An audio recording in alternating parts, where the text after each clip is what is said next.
a lot of different seeds were planted in me at different stages of my life, right? And the day you plant the seed is not the day you're going to, like, eat the fruit. You know what I'm saying? Correct. Or you're going to see the plant actually grow. When he said his last speech and he talked about, you know what? Forget this, right? We shall overcome. Don't be so focused on the stock going down in a week. I don't check my stocks every 2 seconds. Like, I invest in what I invest in. I buy when I need to buy. I buy monthly, and I also buy when stocks go down. And I'll let them play its course. And I'll check back when I need to check back, and I check back, and I'll be like, oh, snap. Wow. Look what this is. Exactly. Look where this account is now. And I take my little screenshot, right? And then 3 months ago back again, I'll be like, oh, snap. 3 months ago, it was at this number. Now it's here. You know what I'm saying? Welcome back to another episode of Millionaire Essentials Podcast. I'm one of your co-hosts, Brandon the Provider. Yes, sir, and it's Tevin Facey. Listen, y'all, we have an amazing guest, okay? I know y'all probably seen her in L.A. Listen, y'all, I didn't even know NAACP had an awards ceremony, but she was there. The one, the only, Aaliyah. What's good, y'all? Financial Revolution? Financial Revolution. Financial Revolution.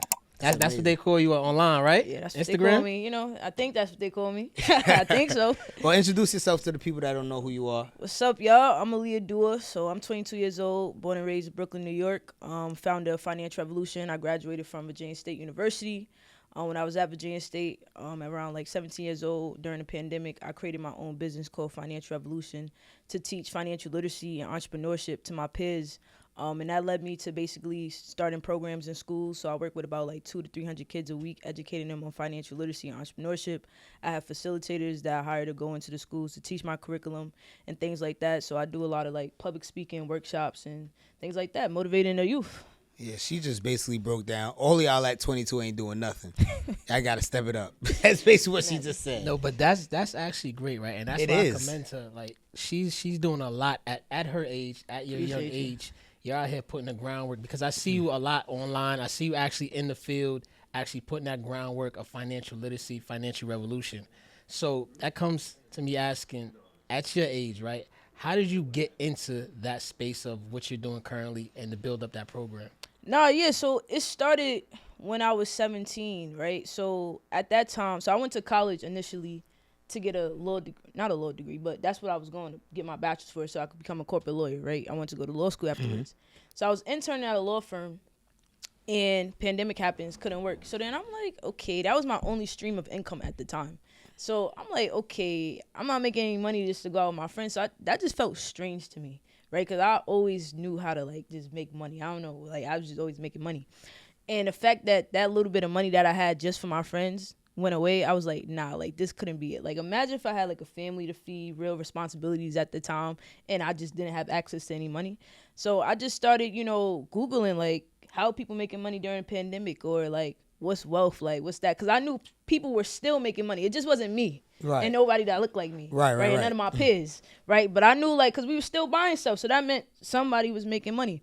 So once I went to Google, I just went down this whole rabbit hole. I discovered like what financial literacy was. I was reading Rich Dad Poor Dad, read Think and Grow Rich, found out about Earn Your Leisure podcast, stuff like that. And then like I just realized how like I wasn't taught this, none of my peers were taught it, and I just kind of was like, you know what, like we had all these revolutions, but we never had like a financial revolution in the Black community. So that's where I got like the name Financial Revolution from, and just went on it from there.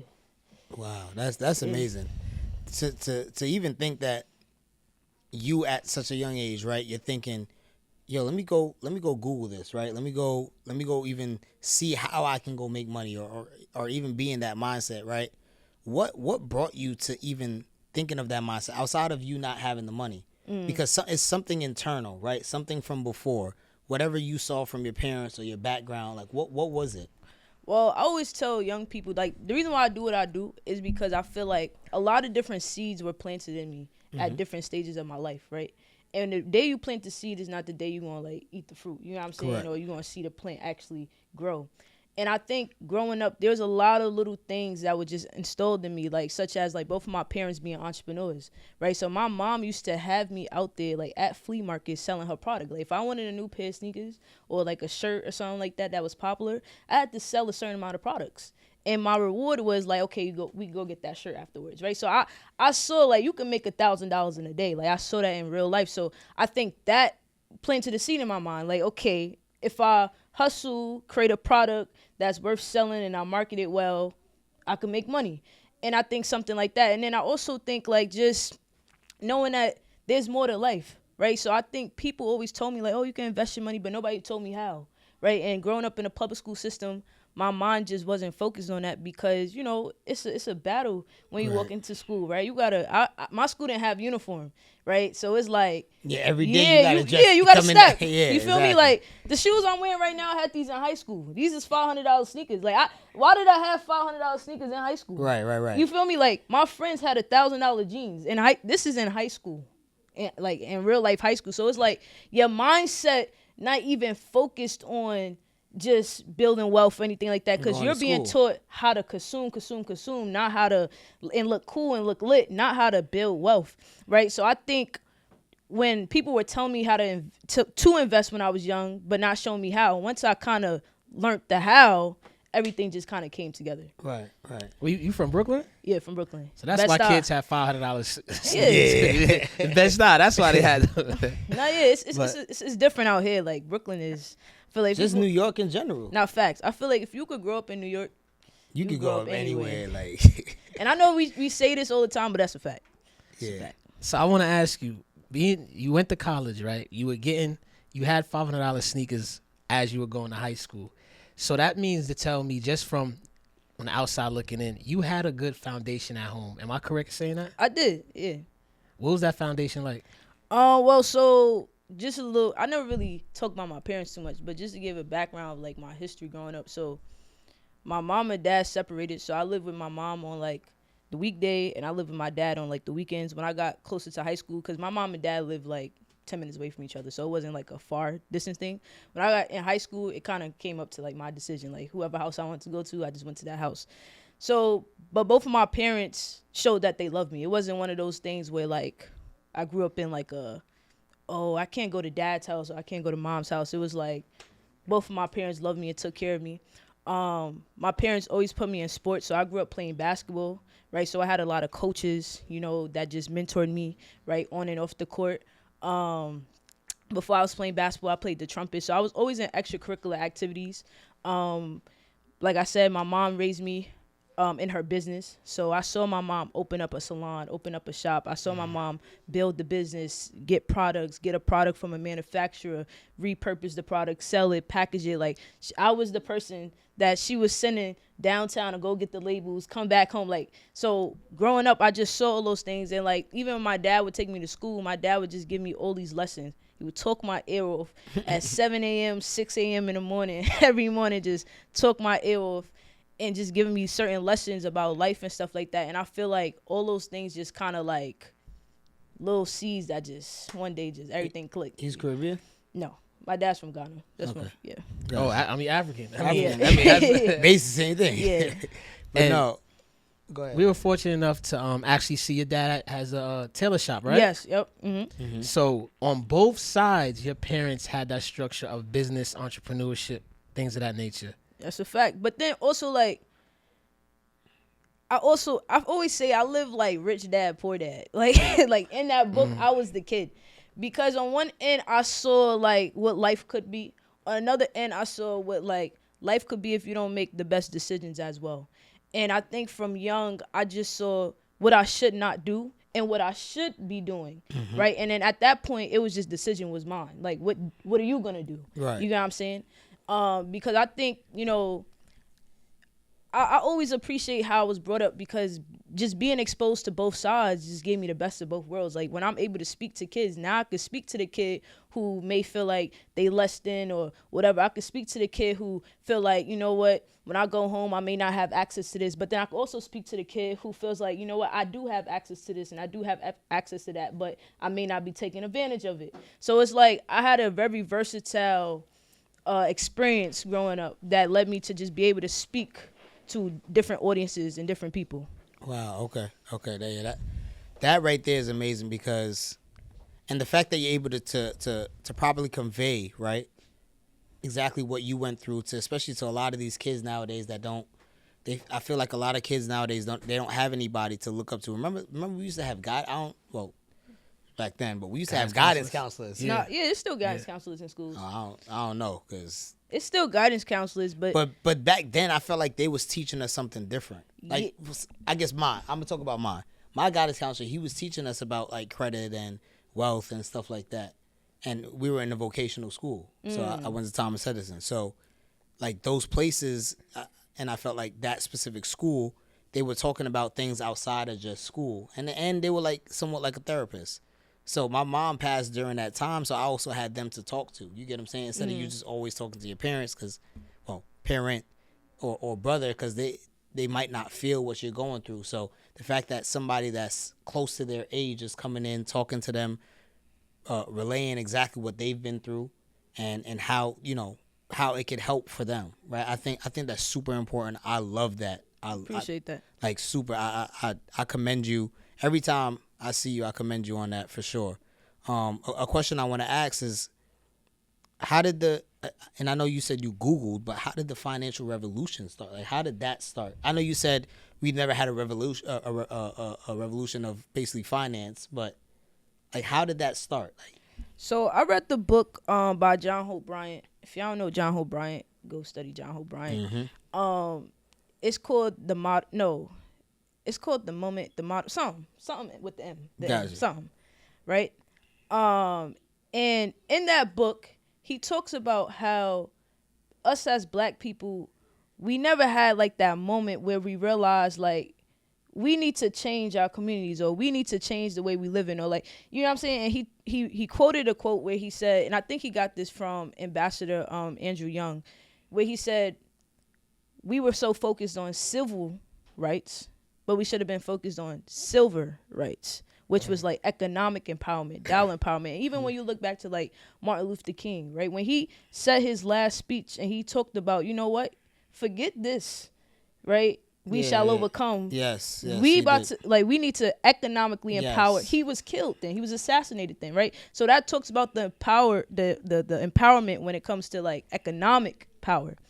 And when I saw that in the book, that kind of just shifted my whole mindset, because I'm like, I've learned about all these revolutions, but like we just really never had a financial, like a true way that we shift the way we think about money, how we use our money, and how we build wealth with our money, right? In this new generation, right? We had like the Black Wall Streets, and we had, Black economies across the United States, but I'm talking about in this new age, right?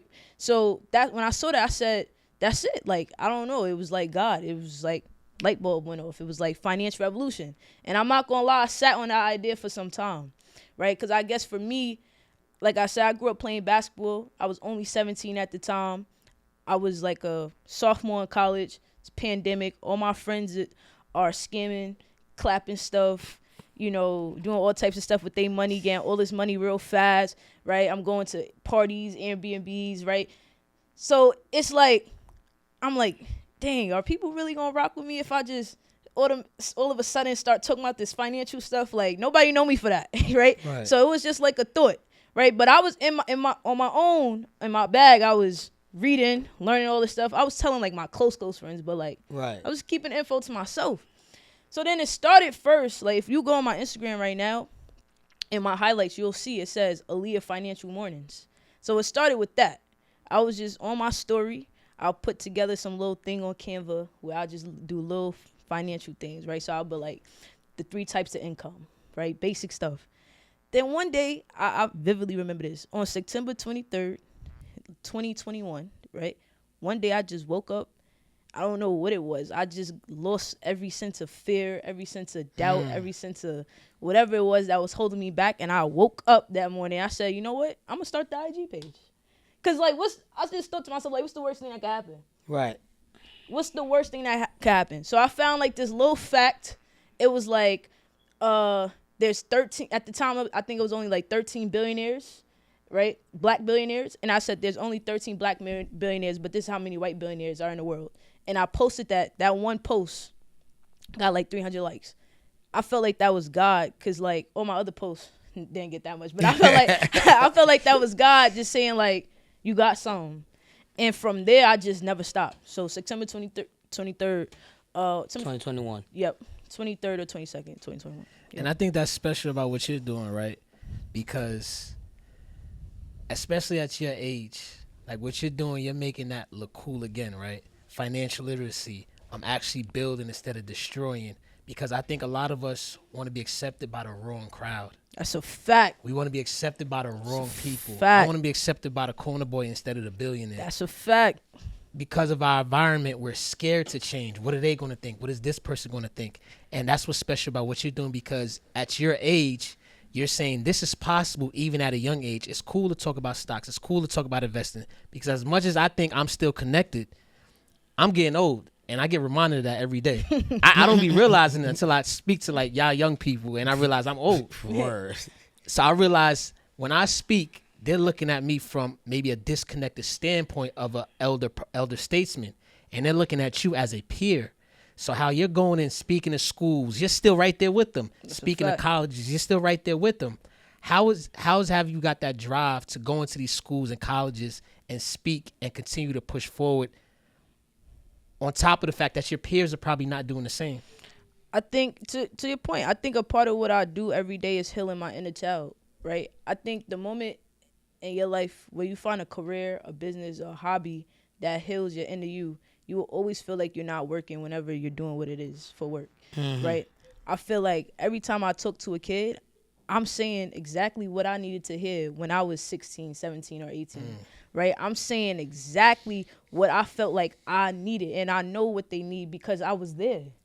You know what I'm saying? Like, I think sometimes when we get to a certain level, we remove ourselves or we disconnect ourselves from where we came from, not realizing that, like, one thing one of my mans, Jordan, says, he's like, every neighborhood has an alumni association, meaning that, like, just because I'm not in your space anymore does not mean I didn't come from that, and I can't relate to where you are right now in this moment. Right. And what I realize is that every kid needs to see someone like myself because it gives them hopes in what is possible. Like, I was sitting in school where you was sitting at. I was bouncing the ball where you was bouncing the ball. I was chilling in the park where you chilling right now. I was wearing the clothes that you was wearing, still wearing some of the clothes. You know what I'm saying? So it's like when they see that, they like, that's me. Word. I could do that. And I think that's what's key what you said, right? Because a lot of our successful people that look like us, right? One thing that I necessarily don't agree with is the message they put out. I have to look like Flash to catch these guys' attention. Like, I got to get the Bentley, I got to get the watch, because when I'm trying to give my message, it's a positive message. I'm not going to catch this young person's attention without looking flashy because that's what they like. I actually think it's kind of the opposite. I think you'll connect more if they actually see you. Like, you're doing the groundwork. You're going to the schools, the neighborhoods, all these places I see you speak over and over again. You're doing the groundwork by them actually seeing you. And you're not coming up here, got to say, I got to pull up with the Bentley, the watch. Yeah. Not there's nothing wrong with that. I pull up with my Honda. Yeah. But my little $25,000 car. There you go. And you bought that by investing, I would assume. Yeah, I put that by on investing. Yeah. My own money, running my own business. You know what I'm saying? I was going to say, how you received. Nah, I could show y'all my DMs. Like, one of my students texted me yesterday. He fell asleep in a class, but he said he told me before he class. He said, "You know what, Miss? I'm so tired. I'm so sorry, but I'm so tired, so I might fall asleep." I said, "You good, bro?" He found my Instagram. I don't know how he found my Instagram. He texted me. He said, "Yo, this is Tyrell from so and so school." He was like, "I'm so sorry I fell asleep yesterday. You know, my friends was telling me it was really good information. I promise you I won't fall asleep the next class. I was just so tired, but like, I love what you're doing." Straight up text me that. Another kid text me like, yo, mind you, this is the most quietest kid. This kid never talk. Text me like, yo, I decided to take stocks really serious after your workshop. This is the account that I opened. These are stocks that I bought. Is there anything else you can help me with? Like, the seeds are being planted. Right. Like, you know what I'm saying? And I think the biggest thing is I showed them like, yo, I started not too long ago. So if y'all start right now, 4 years is going to go by, 5 years is going to go by, whether you invest or you do it or not, right? So it's like, how do you want these next 4 years to go by? How do you want these next 5 years to go by? And another big thing is, too, I always tell kids, I'm like, yo, we find a way to make money or get money for the things that we want. You just have to shift what it is that you want. And we have to also shift what's lit. I'm like, when I was in school, what was lit was having bread, right? But it was how we were getting the bread, right? And I said, what I realized is that we had money, but we didn't have wealth, right? We didn't own anything. I think that's, if it's anything that the pandemic slapped me and my friends all in the face, was realizing that we didn't own anything. Like, you can have the $1,000 jeans, you can have this car, you can have that, you could do that scam, you could do that, but what do you own at the end of the day, right? Y'all fighting over blocks, y'all beefing over blocks. What do you own on that block? Nothing.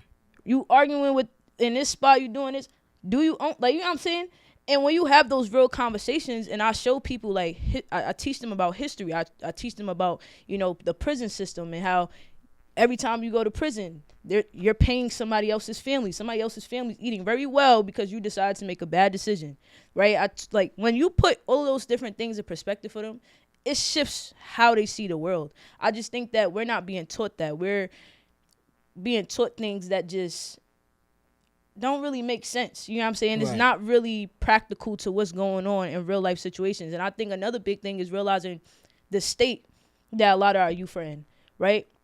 Some of the schools I work with, 50% of those kids are in temporary housing, meaning that they're living in shelters. They don't have a stable household. They don't have fathers. Their mom may be absent because she's working so hard trying to just provide simple things, right? So it's like, when I come to school, I'm not thinking about passing no tests. I'm thinking about, like, my situation at home. When a kid is sleeping in a class, sometimes he's sleeping in that class because he can't sleep at home. You know what I'm saying? So it's like, what are you going to tell that kid? How do you treat that kid? How do you show them something else other than what they're used to, right? One of the things I just told the kid was, like, I'm not going to lie to y'all. What I'm telling you right now, some of this information you may have to keep to yourself for a while. You know why? Because you'll go home to a parent who has limited exposure due to other things, and they may shut your idea down. If you go tell your mom you excited about investing, your mom may tell you, boy, don't get into that, and discourage you. So I tell them, like, I try to speak to all angles, because, like, you don't want them to lose their inspiration, lose their dreams, their goals, right? Because it starts at young, and if a kid loses hope at a young age, that kid is always going to be hopeless for the rest of their life for the most part. And they're still going to be a kid. That's powerful. That's powerful. A couple things. You had a few gems in what you just said. Yeah, I know. I was chatting, my bad. Yeah, that's not chatting. Nah, you was speaking. You was speaking. I get real passionate about this. And that's the surprising part about Aaliyah, right? Because she doesn't come off as so energetic, so powerful. You would never know it until she get going. So, when she starts speaking, oh my God. I was at this event, and I was speaking at the event, and I was just, like, at the networking lounge, and I was just sitting there because I was about to speak, so I was just sitting there chilling, not really talking, just eating my grapes on my phone, chilling. I go up there, light the stage up. I go backstage, they like, that can't be the same person that was just in here. I was like, yeah, that was me. It was like, and then I just speak so calm, but I don't know. It's a light that I get. I don't know. I feel like it's a New York thing. I don't know. So, all right, take us through that, right? Because you're transforming their mind, and you're trying to transform them financially. It starts with the mind, right? Starts with the mindset. Starts with the self belief. We like to say ME starts with me, right? Millionaire Essentials. So it starts with me, right? Don't steal it. So it starts. I won't steal it in front of y'all. I might go sit down in the classroom. Yeah, I like that. So it starts with me, but what's special, right? You have experience in actually doing what you say you do. I know you're into stocks, right? I am. So there's a lot of things going on in the market right now, right? So for somebody at a young age, 18, 19, they got their first job, they want to get into investing, how are you getting them ready financially and mentally? Because definitely investing, especially in stocks, you have to be mentally prepared for that. How are you getting them ready to start their stock portfolio and really gain that wealth? I mean, I just show them results. I think that's the only thing that you could show, right? I show people, like, hey, like, all right, let's look at the pandemic. During the pandemic, all these stocks went down crazy. The people who were smart, they bought all the stocks. Correct. And what happened? Everything is up. Now we seeing a huge, like, sellout, you know, a lot of people. And what I tell people all the time, too, is, like, I mean, like, you buy stocks to make money. So at some point you have to take it out. Like, it has to drop because people have to take profits. People, you know, they want to see the fruits of their labor. Yeah, you know what I'm saying? So it's like, it's a market. It's going to go down. It's going to go up. Like, when you look on StockX, there's sneakers that are down. down, There's sneakers yep. that are up, right? It's Yep. a marketplace. You feel me? So I don't allow fear. I don't allow news headlines. I just allow the facts that I know in history so I can understand what's going to happen, right? And I think what I tell young people all the time is that the number one thing that we have is our youth, right? And time, right? So don't be so focused on the stock going down in a week. I don't check my stocks every 2 seconds. Like, I invest in what I invest in. I buy when I need to buy. I buy monthly, and I also buy when stocks go down, and I'll let them play its course. And I'll check back when I need to check back, and I'll check back, and I'll be like, oh, snap. Wow.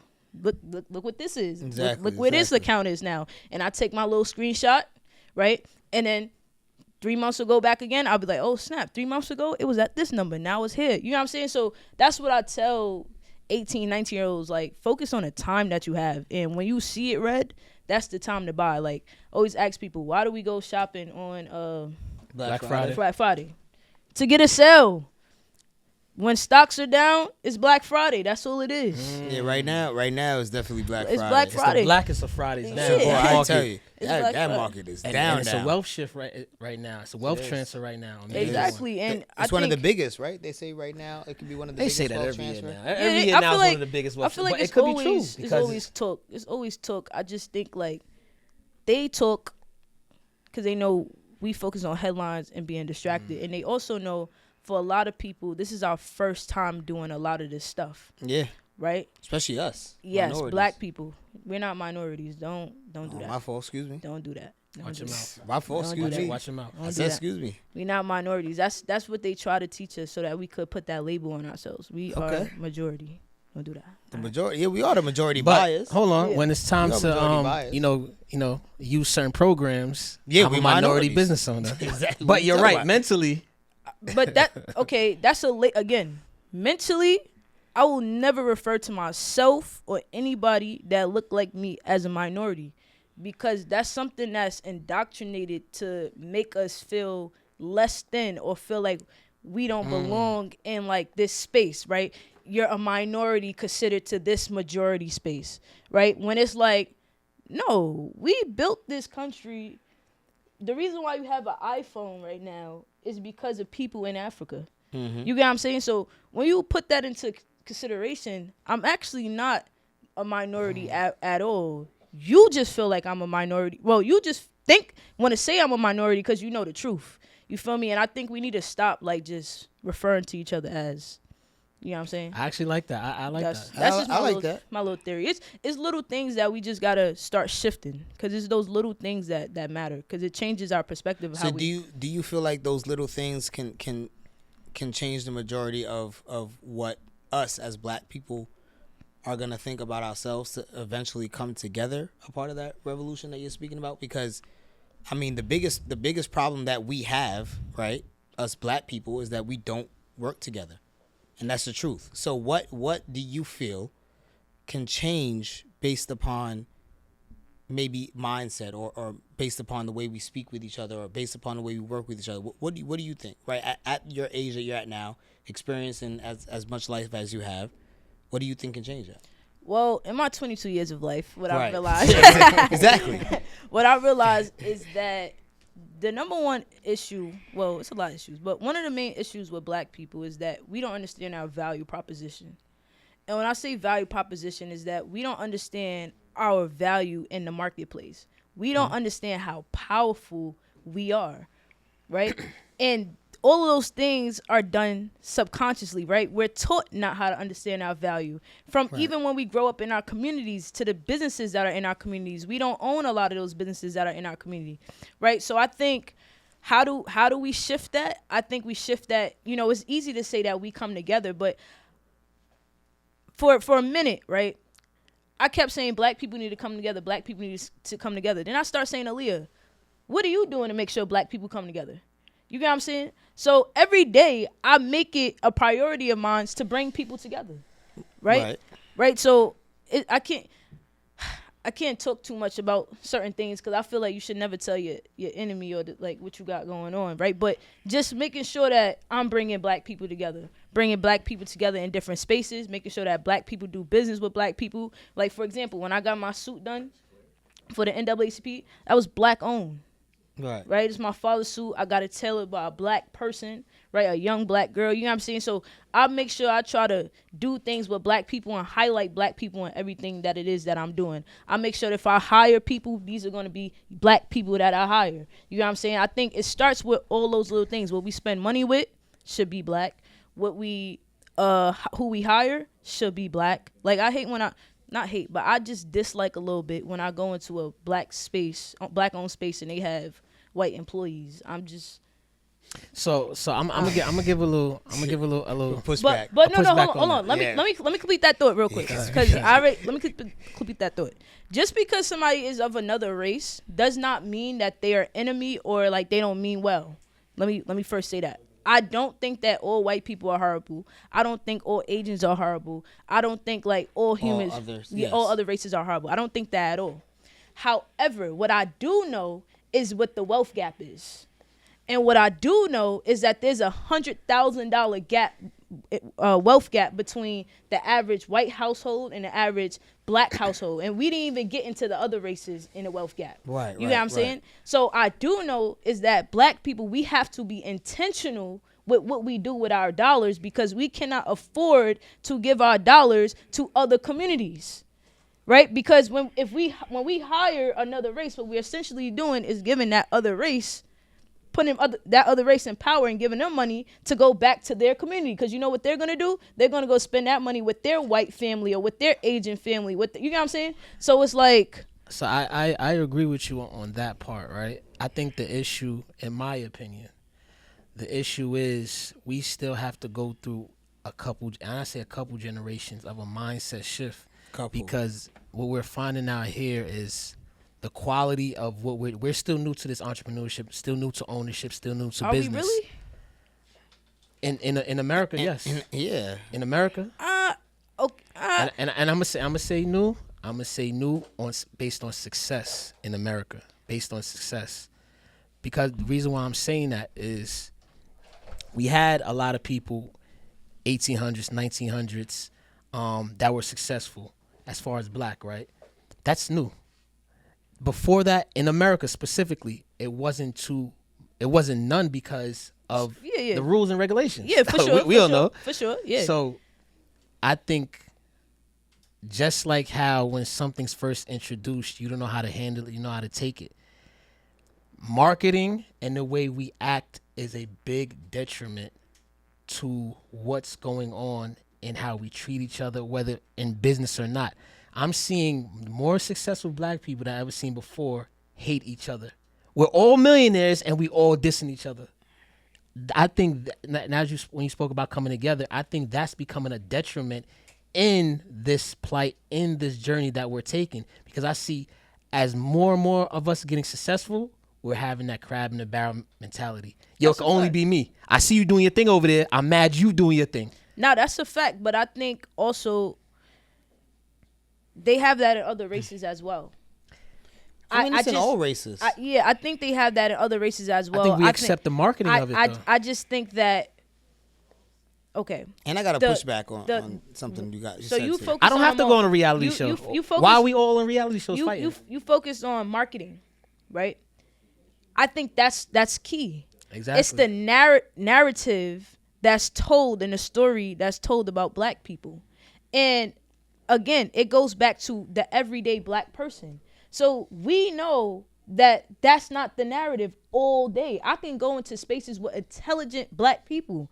I can go into spaces with some real arrogant and OD black and ratchet black people as well. But which one am I going to televise? And which space am I going to allow myself to be in? And I think that what's important is that we have to understand a narrative. Just because it's portrayed to be one way, we can't allow that to be the only narrative that shows. That's why having podcasts like this is important, right? Because it shows another narrative. Next thing you know, once you get this podcast, right, you have to focus on how we going to make movies, right? That shows a different narrative of black people, right? Because essentially all a story is showing you, all a movie, all a podcast, all the TV show is showing you is a culture, like how that culture operates, and it's creating a narrative in your head of what you think that person is like. So when I walk into a store and I'm in Russia and a whole bunch of Russians watch American TV, they may automatically think I'm a ghetto, loud, They do. crazy, They OD probably are. black person because of a narrative that's shown. But me as the everyday black person, I have to be intentional by not fitting that description because I don't want to play into that narrative, right? We have to know how to move our cards right. So I'm not sure if y'all, there's a song with Cameron and J. Cole, and the song Cameron goes like, one day with the scammers, the trappers, next day I'm with the senators, right? You gotta know how to, when it's the time and the place to do some ratchet, and when it's the time and the place to be on your P's and Q's and be an intelligent and a sharp black person, right? Because we have to just be intentional. I think we focus a lot on what's the problem, what's the issue, instead of saying, what am I gonna do to be different, to show a different narrative for black people. I'll respond to that after I respond to what you said first about the working class, right? Because I think what starts to happen, and I know you're saying you want us to spend our black dollar on the black people, right? What starts to happen is I feel like people start to overvalue what they're doing, or overvalue in what they're doing, and then not actually providing any value, right? So I typically see that happening inside of the black space. That's one. Two, I feel like sometimes the reason why other black companies or any black business at all could possibly go with somebody that is going to, they could pay less but still work more, is because of that work more ethic. It's not because they're going to pay less. It's because of the work more. And I feel like I don't want to call it entitlement. I've said that before, and it's gotten us viral or whatever. But in a sense, it could be. But it's no entitlement to anything, because we don't really, like you say, own anything. So what are we really entitled to, or what are we really portraying about ourselves? Because then now, what's the point?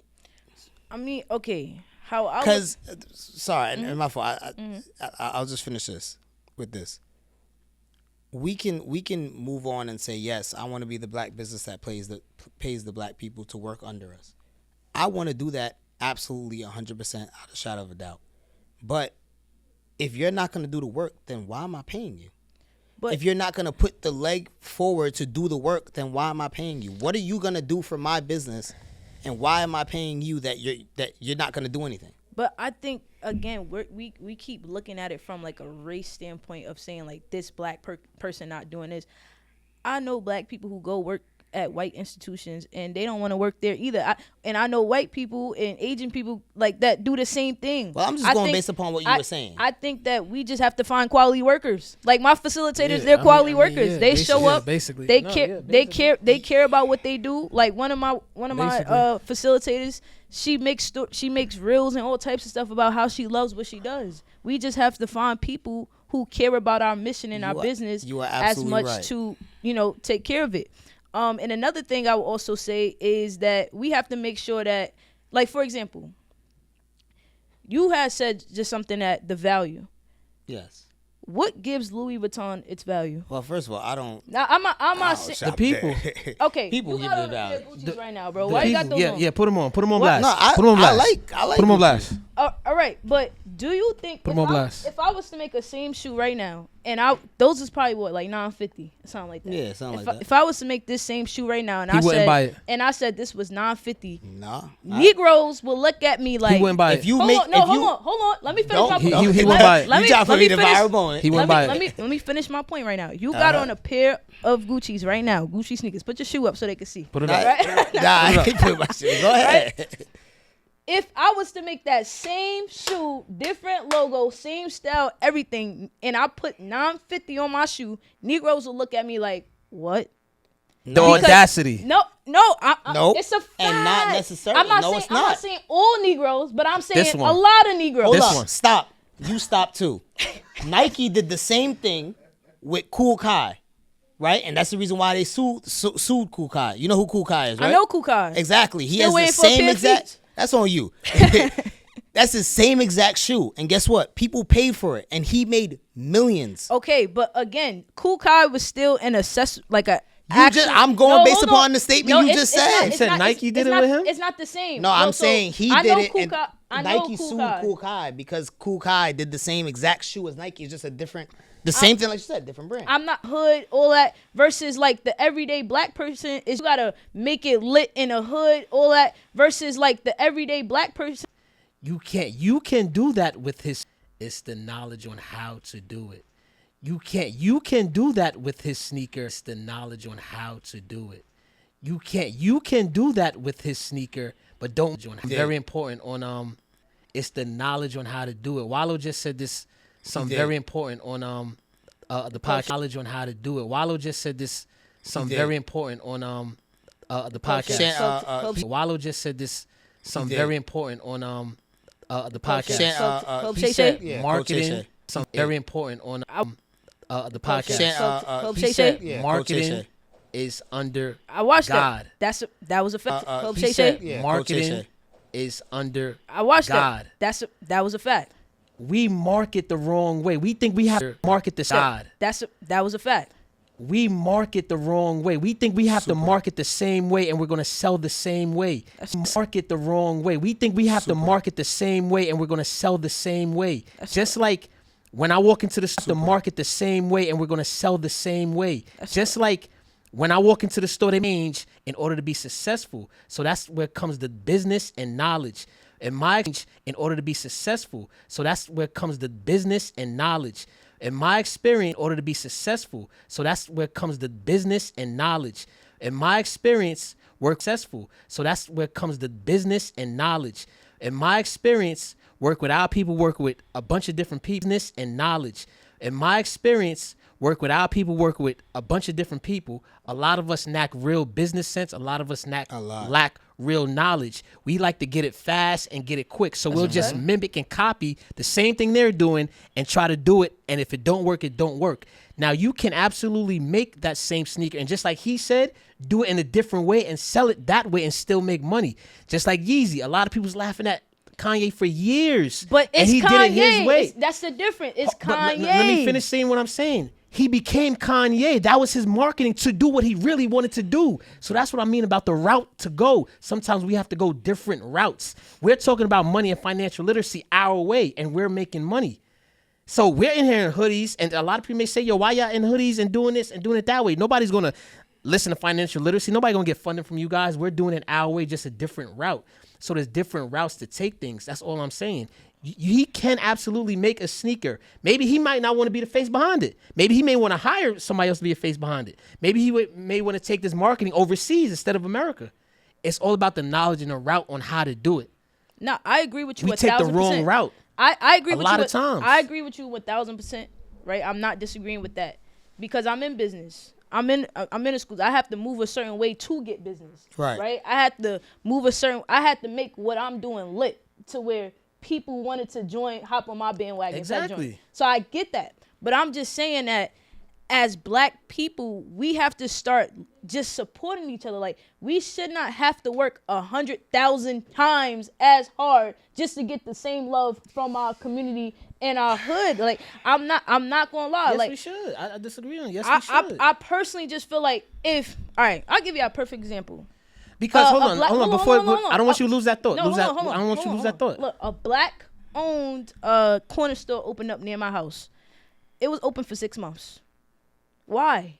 The whole it's black people. Why was that store open? I'm gonna tell you why. I understand that, and the faster you can understand that, you're gonna grow even more. You have to accept the fact that y'all don't understand. Y'all don't. You have to accept that. That's what I mean about you have to understand how to approach. So I know they're used to talking to the Akis and Yemens all day long. That's who they accept. I'm gonna hire a Aki or a Yemen. And then as they start to accept it and grow, now I'm going to come from behind the scenes and say this is black owned. You have to understand who you're talking to. Agree with you. So if I break down something to my daughter or to my nephew about how to do this, how to build, how to do this, they may not understand now. I might have to take a different approach. I might have to say, hey, learn investing from this kid influencer. They're going to start to learn it. So understanding who you're talking to and how to approach is the key to really connecting with somebody. So if you know this group of people, they're at a certain knowledge level or ignorance of not being ready to support each other. You can't say, yo, Why y'all not supporting? You can't take that approach. They're not there yet. I agree with you 1,000%. And again, it goes back to what I said of why I do the things the way I do it. But again, how long are we going to make that an excuse? No, it's not an excuse. It it's is the an quality. excuse. It's quality. Hold on. It's quality of work. What he just said was that if I'm in a black neighborhood and we used to ox and stuff serving us, I gotta go hire another. Cool. I gotta go hire. You are absolutely right. Why do I have to hire? You are a ox absolutely to serve? right. Why do we feel like we need to go to the corner store and get love from an ox instead of giving love from ourselves? You are absolutely right. That's an issue. But hold on. See, and this is where the issue lies. 6 months it was open for, right? What was the quality of service in there? I'm gonna say that. You don't know. You don't store. know. It could be great. I got you. It was a good store. It was a regular store. Why did they close? You have to go to the issues. Why did they close? I don't know why they closed. I don't know why. I'm gonna tell you why. Were they open for 24 hours? It wasn't. No, it wasn't. It was like a regular store, like the same way stores operated in the hood. Like it's the same store. But what he's probably getting at, I could tell you why is. This is why coming down. I don't know what happened, so I'm not going to assume. Yeah, I know. But just judging based on what you said, if you're only open for 6 months, you might have had a bad business plan. Straight. Yeah, something. Straight like that. Something could be off, but my whole point is that. And they could have been supported. No. They probably made 20,000 profit and had money, and they just invested wrong, or they put the money in places wrong. It could have been. I'm just saying that. To your point, right? Because I don't want to focus on this the whole time. But to your point, I feel like what we are making is basically an excuse to go around an issue that has been happening for generations instead of saying, yo, we need to change our mindset so that we can build. Because at the end of the day, if I build a business and my business is successful, all it's going to do is help our community, right? All it's going to do is help inspire other future business owners. All it's going to do is pave the way for people coming after me. So if we keep using the excuse of like, oh, I got to do it this way and I got to make it fancy and I got to find an ox and I got to do it that and I got to do it that, how are we ever going to change? You get what I'm saying? Because you don't have to, but if you can't throw somebody a life vest if you drowning. So the problem is we're out here saying, yo, I want help from my people, and nobody's giving us help, and we're going to continue drowning. How are we going to help? So you should be able to go learn business, do it this way, and take that money, just like you said, take that dollar, their dollar, and put it back in your community. That's where work now, ethic comes when you in. become successful by taking all of their dollars, and now they start seeing you put it back in your community, then it's going to be 10 times easier. But if you start out saying, I need your help, and you look like you need help, how we operate right now, we're not going to support you. That's just the fact of where we're at, unfortunately. And it's going to be like that for a long time because we're always going to recognize if you need help, I'm not helping you because I'm drowning too. But again, I hear you. That's how it's going to be for a long time. I hear you, but again, I feel like we make excuses for ourselves because for example, one, I know a lot of successful black people. Two, I know people who may not even be successful, but that thing. So again, okay, you're drowning, but you made it a priority to go get that thing. So again, drowning, but you made it a priority to go get that thing. So again, we have to shift the mind priority to go get that thing. So again, we have to shift them where you kind of feel like this is just how life works and so accustomed to being brought up a certain way where you kind of feel like this is just how life works and we have to push them to being brought up a certain way where you kind of feel like this is just how we preparing the next generation where we're creating. I get that. You do have to play the game, but how are we preparing the next generation where we're creating a new system? You do have to play the game, but how are we preparing the next generation where we're creating a new system, a new game? Because how are we preparing the next generation where we're creating a new system, a new game? Because how long are we going to keep? How are we preparing the next generation where we're creating a new system, a new game? Because how long are we going to keep preparing the next generation where we're creating a new system, a new game? Because how long are we going to keep playing the same game? Generation where we're creating a new system, a new game? Because how long are we going to keep playing the same game over? We're creating a new system, a new game. Because how long are we going to keep playing the same game over and over? A new system, a new game. Because how long are we going to keep playing the same game over and over and over again and losing at the game? We can't afford to do that. So you know what? And that's where the youth comes in. At the end of the day, she's right. No, hold up. But I'm not. So hold up. I'm not saying that she's not right. Yeah, no, I did. I know. I figured it out a long time ago, but it still goes back to our work ethic as well. Because if you don't teach them young, we weren't taught, and I can say this verbatim because even in a vocational school, right, you're not taught to work hard. You're just taught to learn, and that's it. You're not taught to work hard. If you want to become a auto mechanic or have your auto shop, they ain't teaching you that.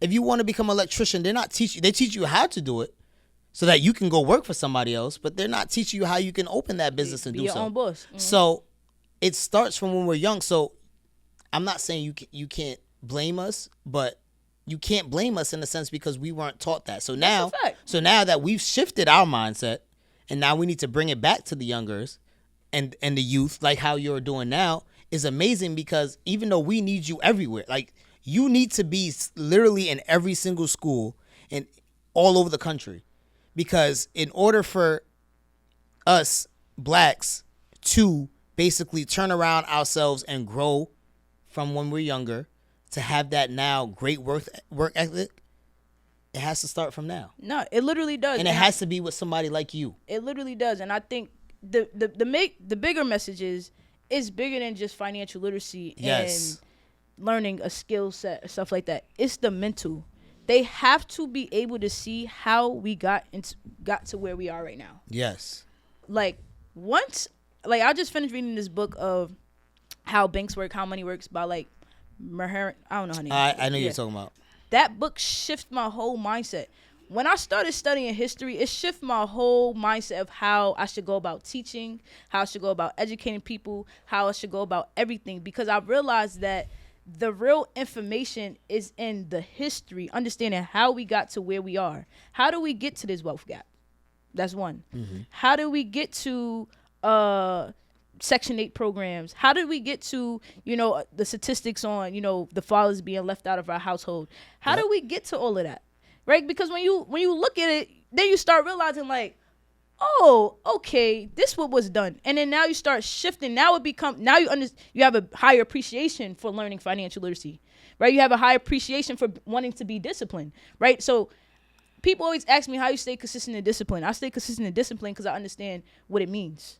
I understand like I have no other choice. You feel me? Exactly. I literally have to do this. You feel me? So I think that's what it goes back to, like, just teaching the history and then the practical skills. And I'll say this in closing to this, right?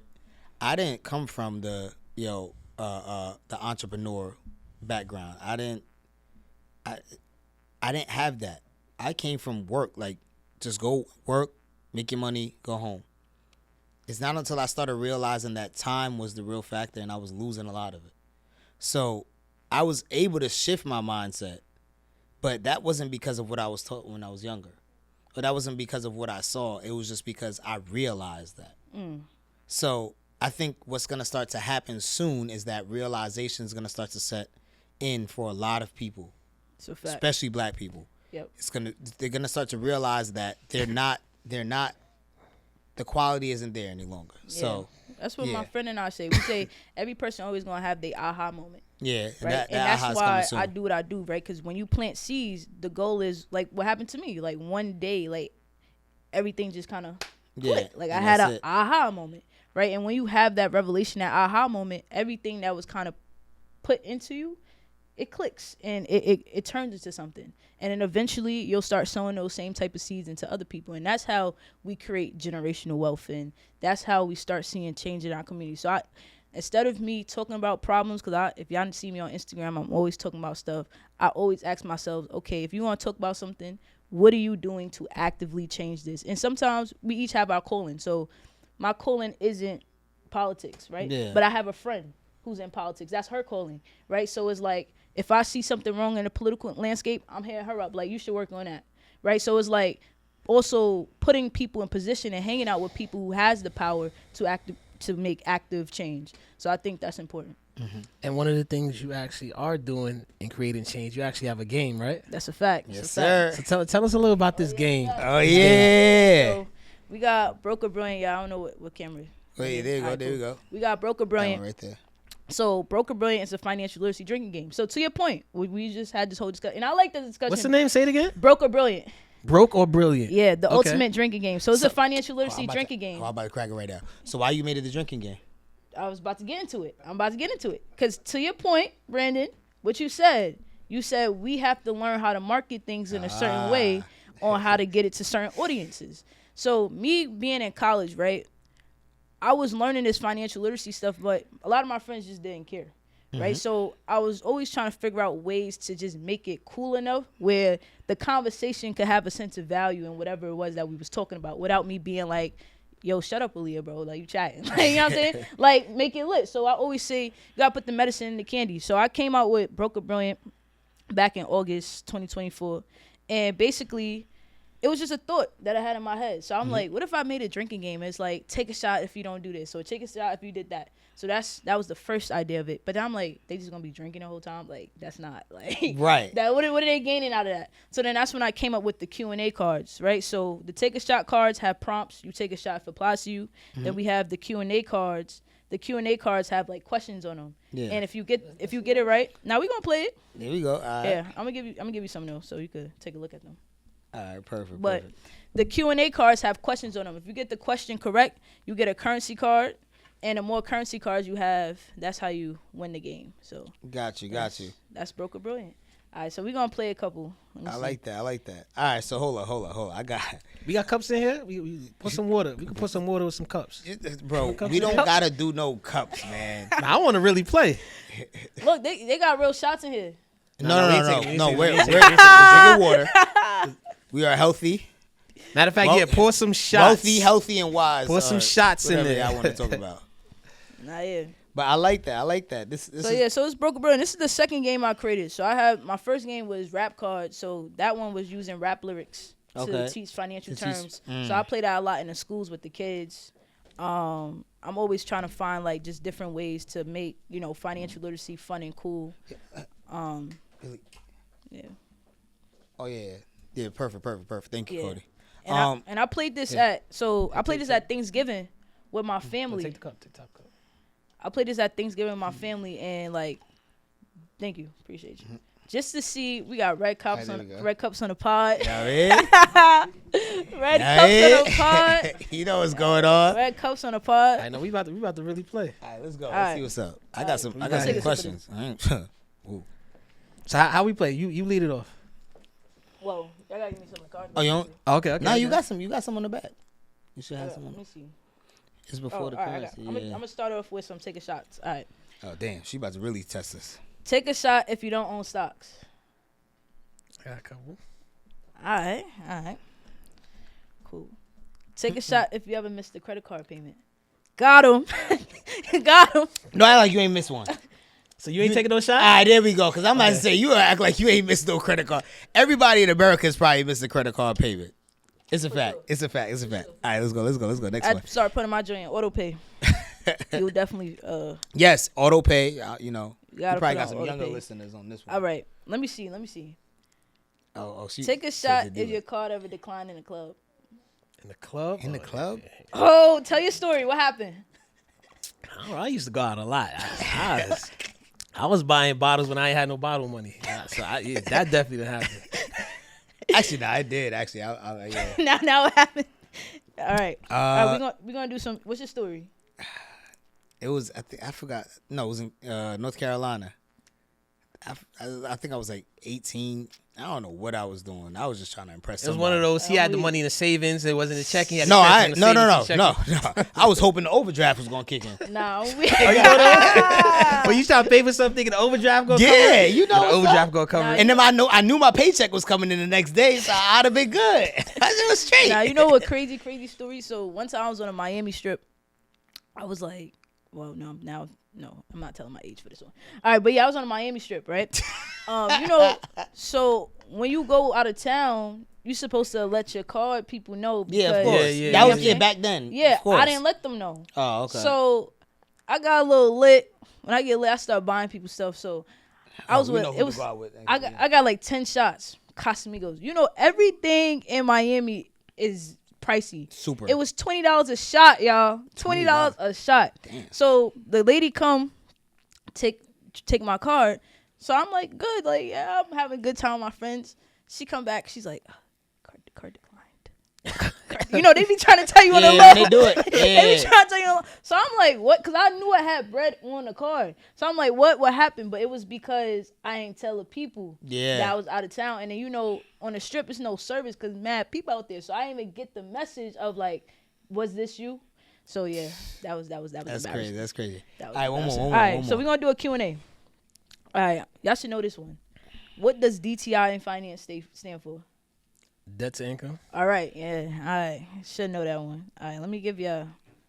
She trying to go look for a hard one. She gonna try to look for a hard one. I'm gonna find one for her. What is Apple's ticker symbol on the stock market? AAPL. All right, y'all want to do one on me? Yeah. I'm gonna catch you with a hard one.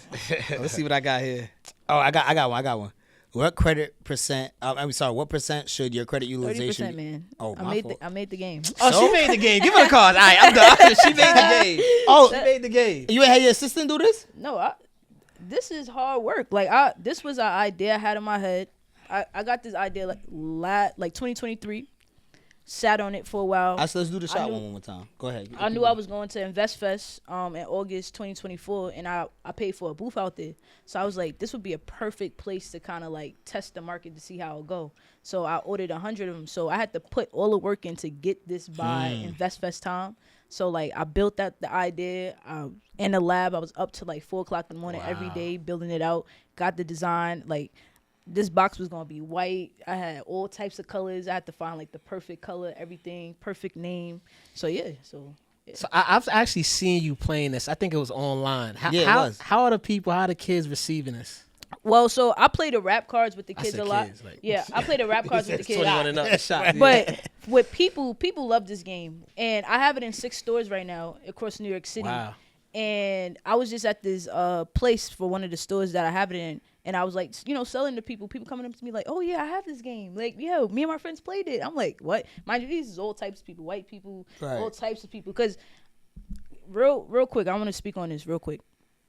One strategy that I feel like us as black people that we need to do, too, is sometimes we make a lot of products, black products. Like, we try to make it like this is like I have a shirt that says you're looking at a future black billionaire. So I'm now limiting my market to only black people. So a product like this, it has no specific market. This market is for people who like to play games, have game nights, people who are looking to learn. You know, like anybody could pick this up and want to play. And I think that's another lane that we got to go into when it comes to having businesses. Like how can we scale our business? Having a scalable business is making a product or providing a service that all markets could tend to. You know, that's what he was trying to say earlier. That's exactly what we was. But I didn't disagree. Did I say I disagree with him? That's what he was trying to say. I said I agree. I said I agree with you. I said I agree with you. I said my only thing that I wanted to add was that I feel like we have to stop making excuses. Okay. Right? You did. We have to start, you know, that's what I said. Okay. All right, so Aaliyah, you got your game. You're teaching financial literacy in institutions, in schools, as a matter of fact. You're an educator by trade. I'm going to say by trade because that's what naturally comes off to you, right? Mm-hmm. At your young age, what is next for Aaliyah? In the next 5 years, where's Aaliyah going to be at, and what do you have in store? It's outside of yelling at us old heads. Nah. I feel like, you know, as of lately, I feel like God has been putting me in a lot of different rooms that's showing me, like, my future. And I think I'm going to become, like, a global, like, thought leader, advocate for young black people. And I think that I'm going to have programs across the world. I think that I'm going to be publicly speaking across the world. I think I'm going to start, like, but I'm doing, like, a revolution and shifting the way that people think, shifting the way how people use their money, helping people open up accounts, create accounts, and legit, like, helping them build wealth one day at a time. So, that's amazing. Powerful. Yeah, that's super amazing. I think we've spoke about a lot. No, right? we did. For sure. We spoke about a lot, but I think the message has been conveyed, right? The message has been conveyed that basically, like, you're here to help, right? And I think people need to start looking at you as that. And I don't know if they do that now, but not look at your age, right? Because you're the knowledge you have the wisdom that you've started to obtain, it's outside of what your age has allowed, right? And I love that for you.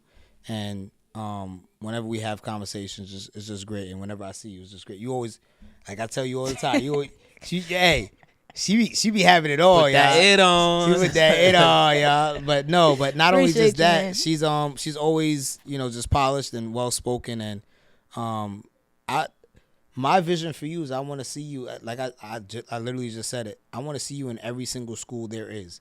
Like you cannot let up until that happens. Nah, I'm not. I don't want to hear nothing. You cannot let up until you are in every school. If it's not you, then your program is in every single school in America, because that is necessary. In order for us to get to where we need to get to as Black people, that needs to happen. No, that's a fact.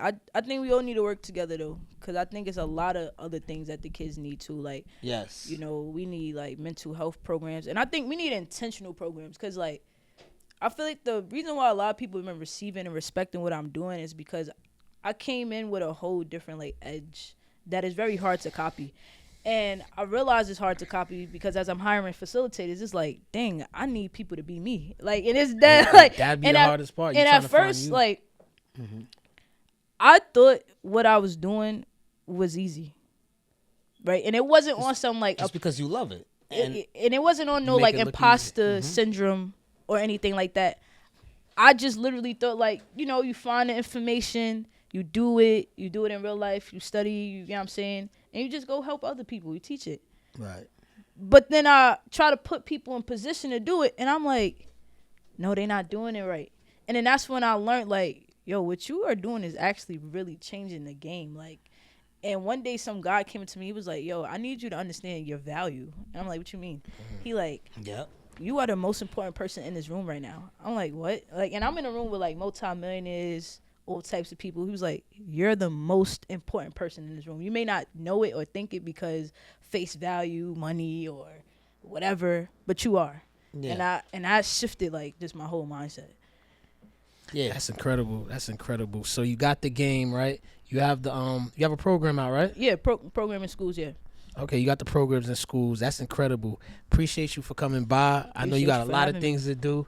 You're really transforming the space. You're really opening up minds, especially the youth, as far as getting them to understand where they need to be, what they need to understand now, and to grow not only just the youth, but us as a people. And that's what's so crazy. You're definitely ahead of your time, and I appreciate you for coming by. Nah, appreciate y'all for having me. Appreciate the platform. Let's get it. Millionaire Essentials. Let them know where to find you. Exactly. Oh, yeah. Financial Revolution with 2 N's on all platforms, Instagram, TikTok, whatever. My personal page is Aaliyah Dua, so AALIYH DUAH. So, yeah. Yeah, and don't worry, you're gonna see us. You're gonna see her styling us very soon. Don't worry about nothing. Listen, y'all, this has been an amazing, great episode. Make sure y'all like, share, subscribe, right? Follow us. Hit the little bell for the subscribe. Follow us on Instagram, Millionaires Essential.